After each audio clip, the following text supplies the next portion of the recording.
Hi, so it's Ray Ellen. How are you doing? The Christian Princess. So I was reading something in my Bible today and I just wanted to share it with you. If I was going to title this as a sermon, I would call it Access Denied. So in 1 Samuel 29, I believe verse 9, Achish, who was like a general commander or whatever of Saul's army,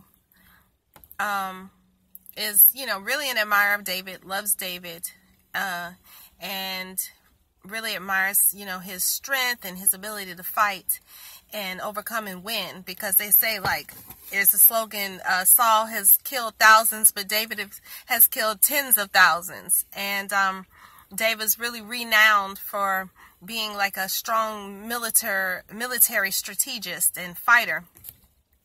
And of course that the Spirit of God is within him and gives him the strength and ability to win, every battle that he faces.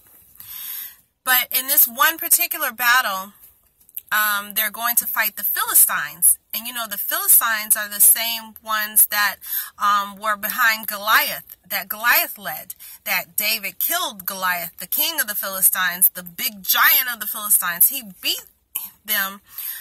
But yet here, Saul is about to fight against the Philistines with his army, and the princes rise up and say, no, we don't want David to be there, because if David goes there, he'll take all the glory.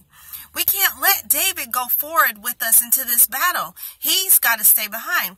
And Achish says to David, though you've been like almost an angel of the Lord to me, and you've been perfect in every way, you just been so good and kind and full of the Spirit of the Lord in all that you do, I'm sorry.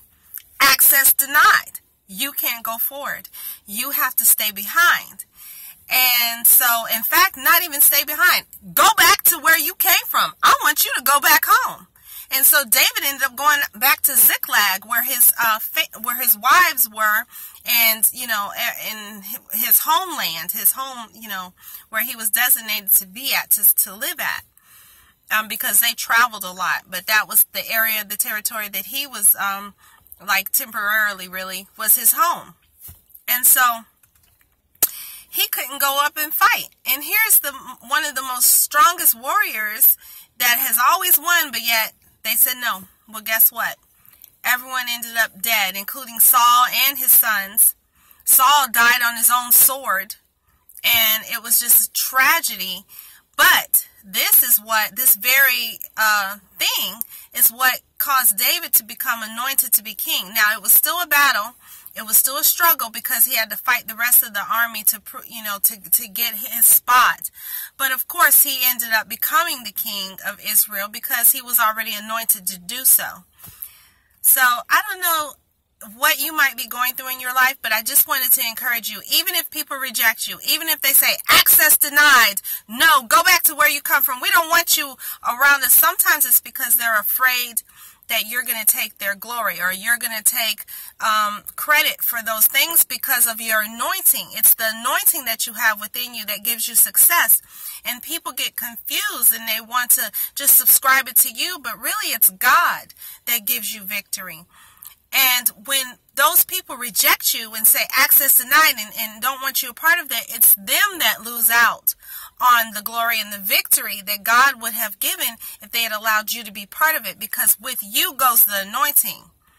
And so just keep pressing, just keep going forward, be obedient. David didn't fight those people. And in fact, when he went back to Ziklag, he ended up destroying a lot of people that were out to get them, some other enemies.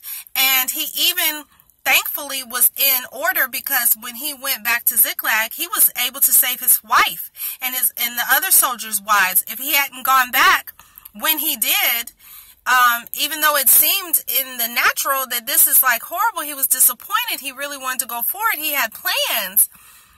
God had other plans. And so God knew that those people would be hard-hearted and send them back.